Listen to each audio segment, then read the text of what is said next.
Hello, gentle readers, and welcome to the future of literature. By this I don't inevitably refer to myself, but to all this, as visual presentation of the written word. For, gentle reader, we have been constantly told that the 21st century mind wishes to assimilate its data inputs by means other than the book, ones which incur less time investment, such as podcasts, videos and Vooks, ones that leave the hands free to make the devil's word. And I would argue Satan's serpent has indeed come to reclaim the apple of temptation with ruinous, maggoty usury. One argument the technophiles use to promote their new publishing media is that it saves on wood pulp, preserving nature. How ironic, while we consistently wipe out species in the name of other progress. 16 a day is the estimate, 35 if you include flora. If I may be so bold to employ literary tropes in a visual presentation, here follows a brace of allegories for the prospect we face starving off. The guerrilla players, that's gorilla, not gorilla. The guerrillas players present for you some mise-en-scene. Is the film better than the book? You can decide by reading the full script, which will appear on the blog.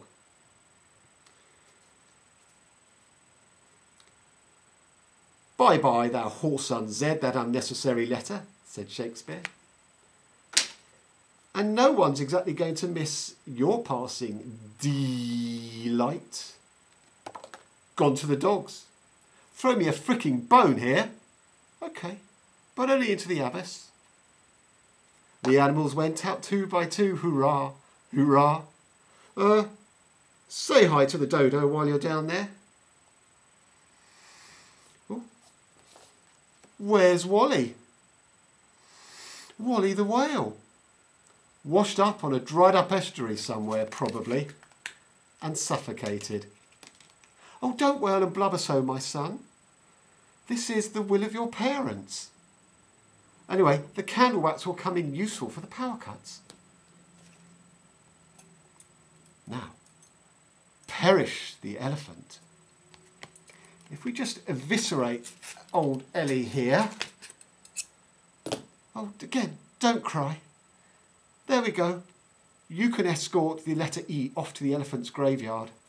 It will have to stand for extinct from now on. What have we here? Buzz, buzz, buzz, buzz, buzz. Buzz off, letter B. We all know your namesake creatures are fast disappearing off this earth. Plant payback for all the stolen honeyed nectar, though it won't do them the slightest bit of good either. The cat has finally used up all of his 9 lives. Off to the great kitty litter in the sky. And while we're about it, trepanning cousin Terry the tiger's head. No more tales of the tiger who came to tea. For you, little boy. Perhaps from now on it will have to be a tourniquet applied to the table leg.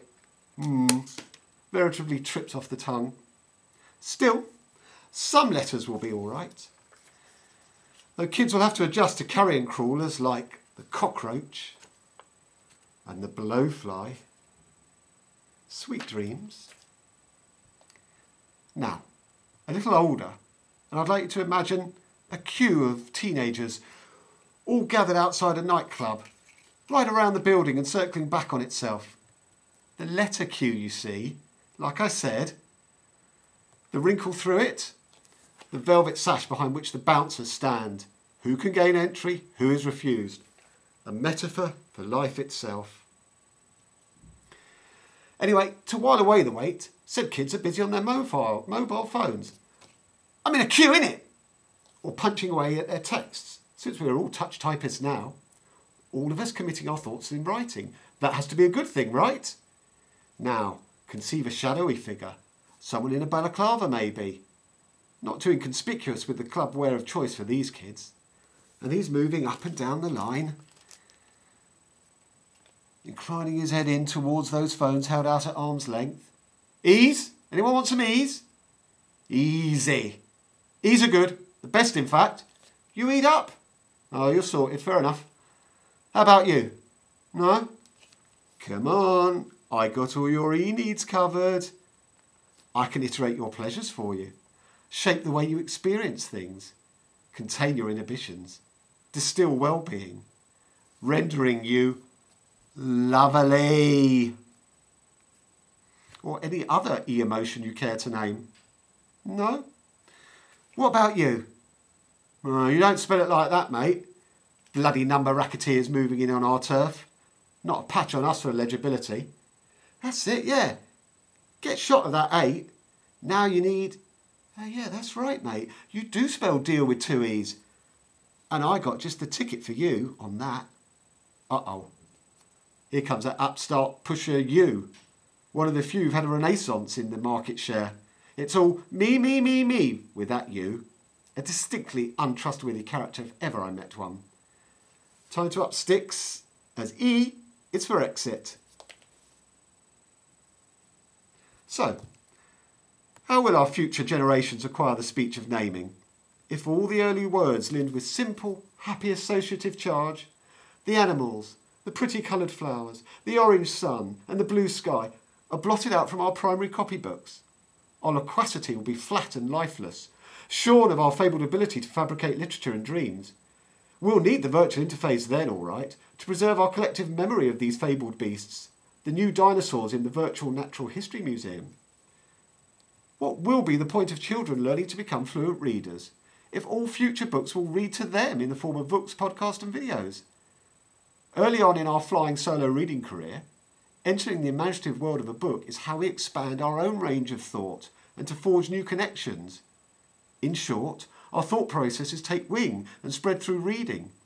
Schools expand their conceptual abilities even further, still dominated by the textbook or set texts. In our present desire, and present is a word that in Shakespeare's time meant immediate, a vestigial meaning that still lurks within it depending on the context in which it's used in prose, but one that is very unlikely to come across in a video. Anyway, in our present desire for instant data, for scanning information, we risk changing our whole evolutionary future by sidelining deep thought facilitated through books. When you read, your visual cortex has to connect up with your linguistic brain to decipher what is being said by the book. And as soon as you put other inundations on the visual brain, such as the books and video, and as soon as you introduce an audio aspect with podcasts and vocalised reading, the linguistic centres of the brain is no longer the sole focus, and some of the layering of the words will inevitably get mixed. How much of this argument have you been able to process first time through? It certainly took me considerably longer to compose than for you to hear it read out aloud. For all the complex demands of sight and sound stimuli, you can still be transported when you're in a blacked out cinema or a theatre audience, but not so at home sat in front of a monitor, or on a train staring into your phone to read an e-book. To quote cognitive psychologist Jay Bruner, the creative imagination offered up by the writer allows the reader to go beyond the information given, to take time to think. And I don't credit that such time is afforded by the new technologies, which are all about time saving and convenience. The inputs are regulated for you at a rate determined by pixel rates and data translation speeds, as well as the art director's pacing. Reading online may give you the meat off the bone, but a book gives you access to the deep-lying marrow. I'd say ask the dog, of which of the two he prefers, except we just consigned him to extinction. Alice for de Kinder, not Alice for de Kindle. Thank you.